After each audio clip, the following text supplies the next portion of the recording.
Le professeur Joseph Djogbenou, qui préside depuis juillet 2018 la Cour constitutionnelle, a présenté ce 1er février 2019 ses bons vœux à la presse nationale. Avant qu'il ne prenne la parole, le secrétaire général de la haute juridiction a saisi l'opportunité pour revenir sur les premières réformes opérées au sein de l'institution à l'avènement de Joseph Djogbenou et ses pairs. L'institution des audiences publiques, à travers la création de 2 chambres de mise en état, et à l'occasion des audiences plénières, est la traduction concrète des caractères publics et contradictoires de la procédure prescrite par les dispositions du règlement intérieur. Qu'en rendant publiques ces audiences, la Cour, d'une part, met en œuvre le principe à valeur constitutionnelle de transparence qui s'impose à elle-même, d'autre part, donne au caractère contradictoire de la procédure toute son expression.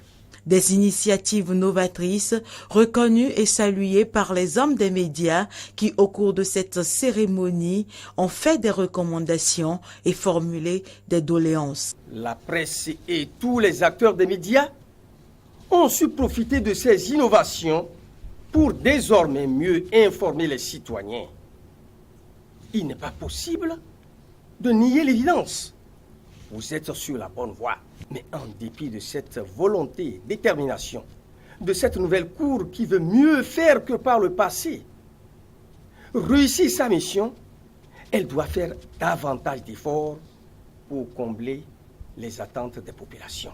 Le président de la Cour constitutionnelle, conscient du rôle et de la force du 4e pouvoir que constitue la presse, va plutôt s'appesantir sur la mission qui lui incombe dans le déroulement sans faille des prochaines joutes électorales. Joseph Djogbenou va donc demander à la presse de ne pas enflammer le pays à travers sa plume. Si la période est heureuse, elle le sera pour tous à cause de vous. Si la période est difficile, malheureusement, elle le sera sans doute pour tous, mais également à cause de vous. Tout en accomplissant nos missions avec rigueur, avec courage, en respectant la loi et la Constitution, nous vous recommandons très humblement, encore une fois, de savoir ne pas allumer à côté de la bassine remplie d'essence. Nous devrions ensemble éviter l'épaisseur des rumeurs, d'amplifier les rumeurs.